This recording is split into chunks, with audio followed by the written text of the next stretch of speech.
YouTube was your boy Lucha Lucha, aka Matthew J. Brownlee, and I'm back with another AEW review. This is going to be a short review. This is not going to be a long review. Um, by the way, if you want to know, it's like, where's this dude's shirt at? Um, kind of recovering. My body kind of hurts, and like, I got like these scar stuff that I'm like putting like alcohol and stuff on my body, so it like unpeels and stuff like that. So I'm kind of hurting. And I put on my shirt and stuff like that. Kind of hurts. So I just have my shirt off.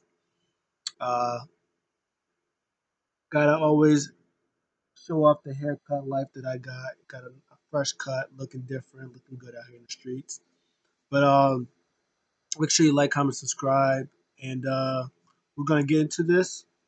This is not a top five that I know I've been doing because this was a tribute show to Brodie Lee. If you don't know, Brodie Lee passed away, I think 2 days ago. This is Wednesday. Nope, he passed away. I want to say Saturday, so Sunday, Monday, Tuesday, Wednesday, 4 days ago. About 4 days ago. So AEW, which is his home place, they did a tribute show for him, and they had a bunch of different matchups, and they had people saying nice things about Brodie Lee, as people have been doing all over the internet since his passing. They've been telling stories and stuff like that. So this is not a top five. They're all number ones. What happened tonight? This is the time where we just sit down and we enjoy the show, which I did. I probably cried about 500,000 times because I was a big Brodie Lee fan. I was a big Luke Harper fan. Um, there's certain guys like that I always like when I watched WWE, and I was like, oh, why don't they push this guy? This guy's so good. Obviously, Luke Harper was one of them. Cesaro's one. Shinsuke Nakamura's one. Kofi Kingston was one, but obviously Kofi Kingston was do good things. Big E was one. Now Big E's Intercontinental Champion. Xavier Woods is still one of my favorites. There's a lot of guys on that roster that it's like, oh my God, they're so good. Why are you not using them greatly that they deserve to be used? And then Luke Harper went to AEW and he did a whole I'm exalted, the exalted one gimmick, and it was great. Like he came in there with a House of Fire, challenged Mox. They had that fantastic no false count anywhere match. I think it was like a regular one-on-one match, but it was kind of it was a different match. But he had that one. He did some tag team stuff, and then he won the TNT title against Cody. He beat him in like 2 minutes or something like that. That was fantastic. The stuff that he did on BTE was amazing. Still, my favorite thing from BTE was the one with Sue, with Trent's mom, and she brought food for them, and then Brodie Lee was like, "Oh, that's so nice," and then he like kind of escorts her out a little bit, and he takes the food from like John Silver, he like throws it on the floor and starts screaming like a maniac, and then Sue goes like, "What's going on?" And then Brodie Lee goes, "Sue, this mother flipper right here doesn't like your cooking." And then John Summers like, "What, me now?" He was like, he was like, "Here, throw the paper at him." And she throws at him, and she kind of misses. It kind of like hits the floor. Everybody's laughing. Brody Lee tries to stay in character. He's like, "Pick it up, do it again." And then she does it. He was like, "Yeah, that's what I'm talking about." And he looks at Johnson. He's like, "You better take a bump for her. You better take a bump." And then he bumps for her and starts crying and stuff like that. And John Silver walks out with Sue. That's probably my favorite thing for BT. It was so good. He's always, oh man, he was so fantastic. And when I wish he came back. I cried so much during this, and yeah, I'm gonna. He was so great. He was so fantastic. Um, but yeah, so this is his tribute show. There was like 5 matches, I think. One, two. Yeah, there was five. There was 5 matches. They were all number one. They started with Brody Lee 10 bell salute. Of course they did. Everybody was sad, and you can tell that everybody from Dark Order was very emotional. John Silver was a wreck. Ricky Starks was in there crying. Eddie Kingston was crying like crazy. Everybody was very emotional. Then Mox, he opens the show with a video package of talking about Brody Lee, talking about with kids and having kids and stuff like that. He was like, "Nah, I don't want to do that." And then they had other ones from Darby Allin. Darby Allin said that he's the one that he wanted to. He was the number one guy that he wanted to wrestle Brody Lee. Unfortunately, never got to do that.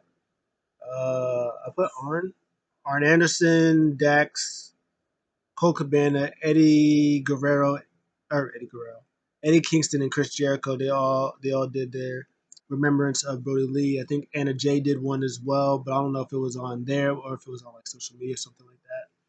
But they all remember Brody Lee.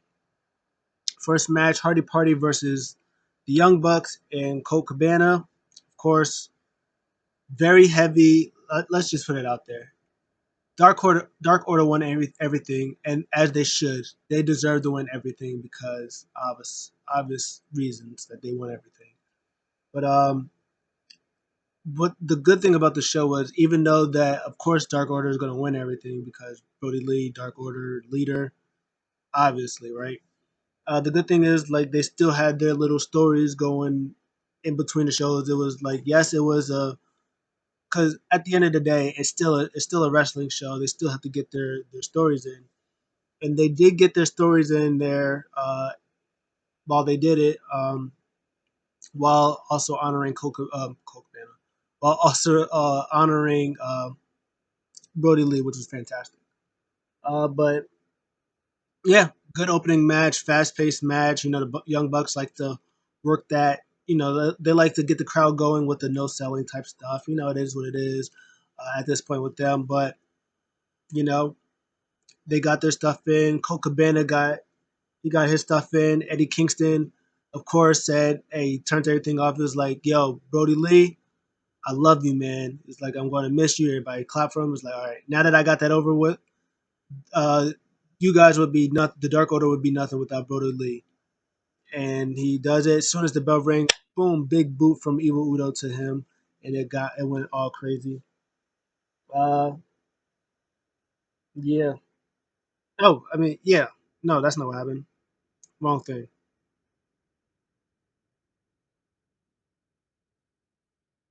I'm thinking of something. My brain's all discombobulated, guys. My man's passed away. My whole brain discombobulated. I was thinking of something else. Um, Hardy Party, Hardy Party, and the Bucks and Coca Cabana. That match was really good. Matt Hardy was playing heel. They were doing a thing where they were saying that the Private Party was being a little bit more aggressive than they normally would be. Colt Cabana was out there getting a hot tag. Everybody was yelling for Colt. Boom, boom. Of course, he was in there, very emotional. He gets the win at the end from the Superman pin thing that he does. That was fantastic. That was awesome. Um, and then the Acclaim come out, and it was like, "Hey, I got something to say about the Dark Order." And SCU come out. They throw them in there and bionic elbows for everybody.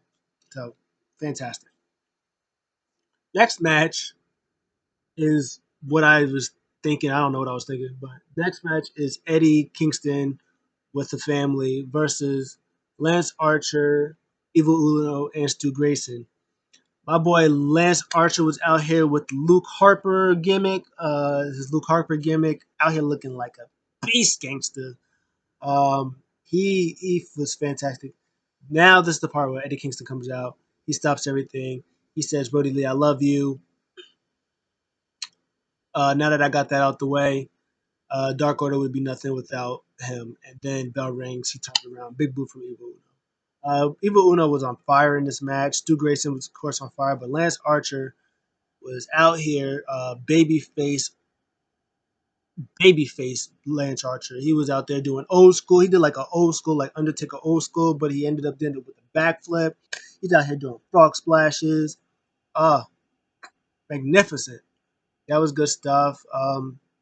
Stu Grayson did the when Luke Harper does his side big boss man sidewalk slam. Stu Grayson hit one of those. That was fantastic stuff. Um,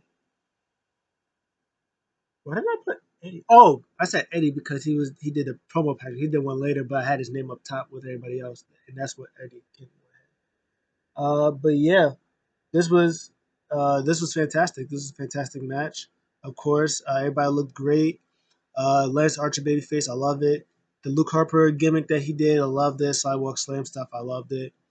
In the end, of course, again, even Uno gets the win and breaks down, and my boy, they try to attack him at the end. My boy Jake the Snake Roberts hit a freaking hit a short arm clothesline. He did the riptide short arm clothesline. I was like, okay, Jake's out here with the clothesline. Yo, if he would have hit a DDT, I might have cried even harder. That was fantastic. Loved every part. Next up is uh, MJF and Pride and Powerful versus Hangman Adam Page and Dark Order's Stu Grayson or Stu Grayson. Oh, my brain cell needs to get it together. Um, John Silver and Alex Reynolds. They had I think they tagged last week or the week before, and they kind of lost, but they looked very good. So they tried it again.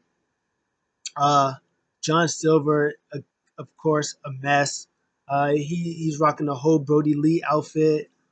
They said that Brody gave to him to look like more like a wrestler type thing. So he gave him that. He wore that. Um, MJF came out with the bandana, uh, looking proud and powerful. He told him to turn around. He had the Puerto Rican MJF things on there. He's flipping off -1, which is Brody Jr. He's flipping him off. He's telling him that he's stupid. It's all great stuff. Uh, John Silver is a treasure. He was very emotional, very fired up. I mean, obviously, it hit everybody like in the Dark Order, it hit everybody.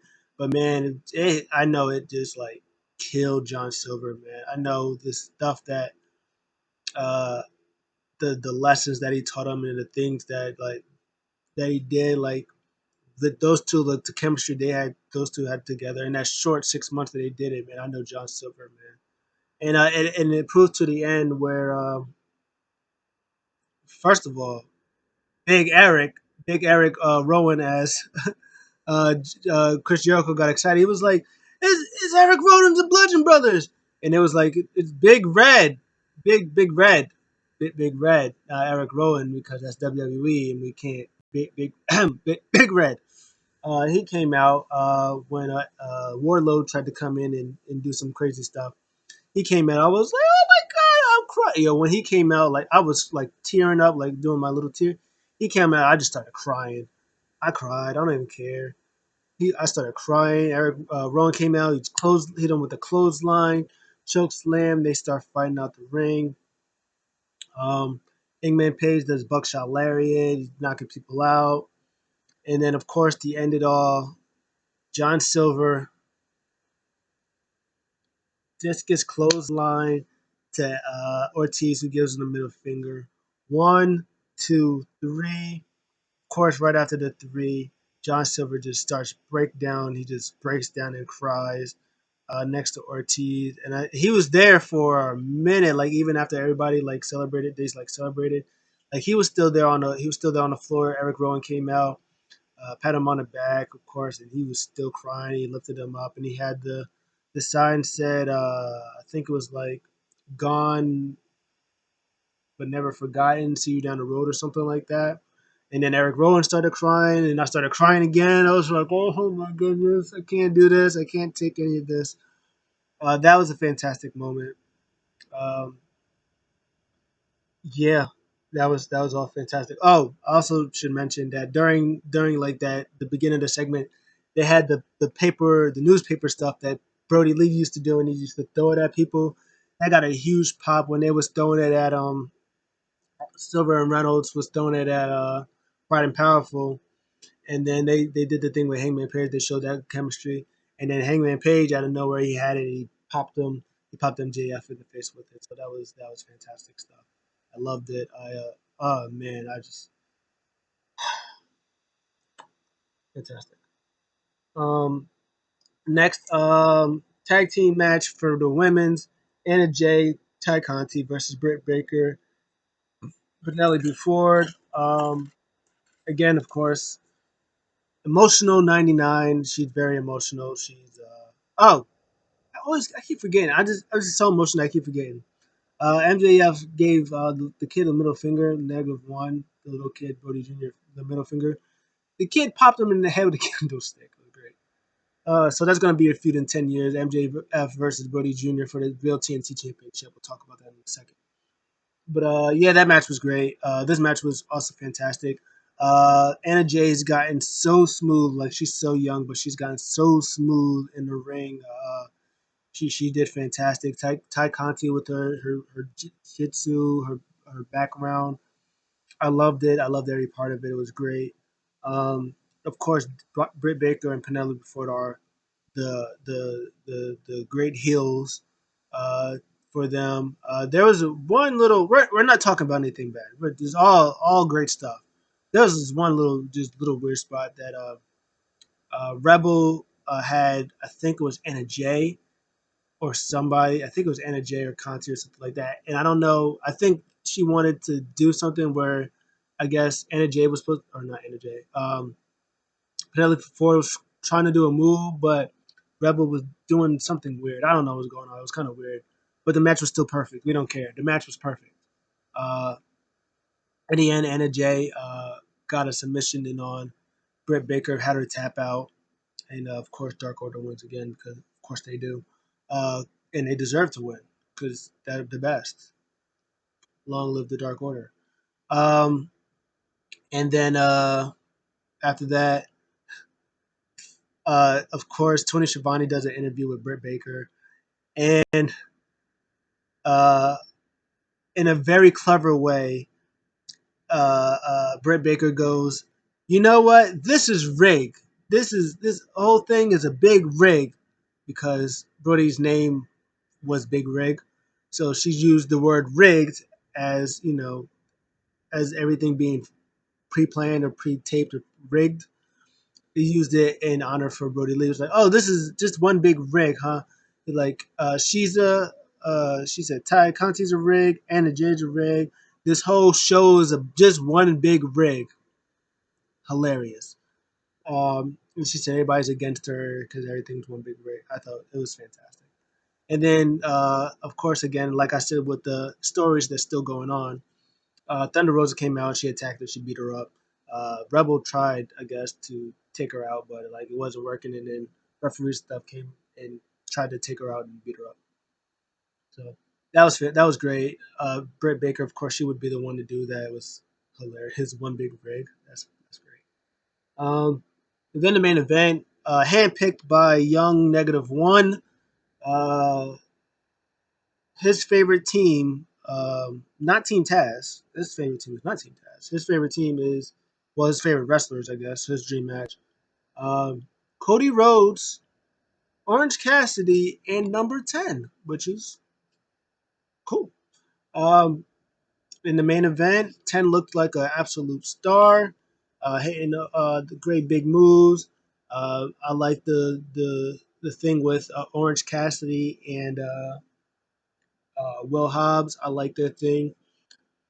You can also tell how much of Ricky Starks, how much a fan that he is as Brody Lee, because he also very subtly did the Brody Lee thing. You know, Ricky Starks normally does his he does his ooh, he does this thing where he does this ooh, like that, but he ended up with he did the little he kind of did the little Dark Order thing when he did it, the Dark Order thing for a little bit before he did it. That was a nice little touch for the Dark Order thing. And it kind of it went smoothly because he did it. He did it like that. He kind of just did it for a second and brought it back a little bit. So that was good. This match was great. Of course, again, Dark Order win because they deserve to win. They deserve it. Um, 10 got the win on Ricky Starks. They did the thing where uh, Cody hit like I think he hit like Crossroads, and I think 10 did like a spine buster for the win. Uh, Arn Anderson and Taz was out here grabbing chairs. They was trying to beat everybody up. And then they went in and they beat up the baby faces. And then lights go out. Darby Allin comes up from like the little ramp place that John Moxley normally comes out. He stands there, stands in a little corner. Lights go out again, come back up, it starts snowing. Sting's there, standing there next to Darby Allin. That man, they look like some badasses. I ain't gonna hold you. They look really cool with that. And they came out, and then Team Taz left. Ricky Starks like his reaction with the snow. He was going like that. He was wiping it off the kid. He was just like, "Get that snow off me." Ricky Starks is the absolute best. So that was good stuff. So again, what's going on? Darby Allin and Sting, their tag team. I don't know. Good stuff. And then at the end, Cody comes. He stays out. He talks about there's this one final tribute to Brodie Lee, and he brings out his family. Talks about his legacy, so he brings out the family. Uh, Amanda, I think his wife, has the boots. Brings it inside. Tony Khan's out there with 10, and he said that Tony Khan pretty much said that, hey, no offense to Cody Rhodes, but Brodie Lee is the greatest TNT champion of all time. Even though there was only three of them, that's fair. Um, so he said he announced that Brody Jr. is the forever TNT champion, um, and so I guess Brody Jr. is going to be TNT champion for at least a good 10 years. And they did a video package, and it was touching. Cried again. Loved that they had stuff from WWE. They had stuff with him and Seth Rollins, him and Rowan as tag team champions.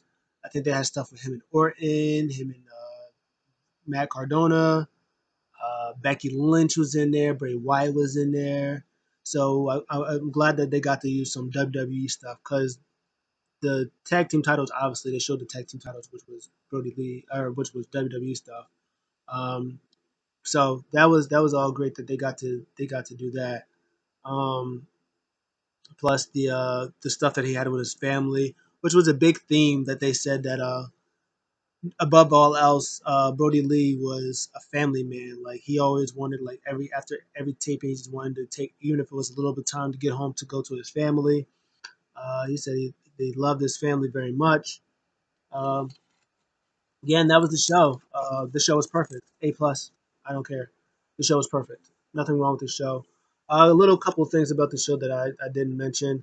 Also during the match with MJF and them, Johnny Hungy hit a nice destroyer, hit a fire destroyer. MJF hit a nice heat seeker, um, which led to like some Pride of Powerful double team stuff. This show reminded me how good Dark Order they really are. They're pretty good cohesive team.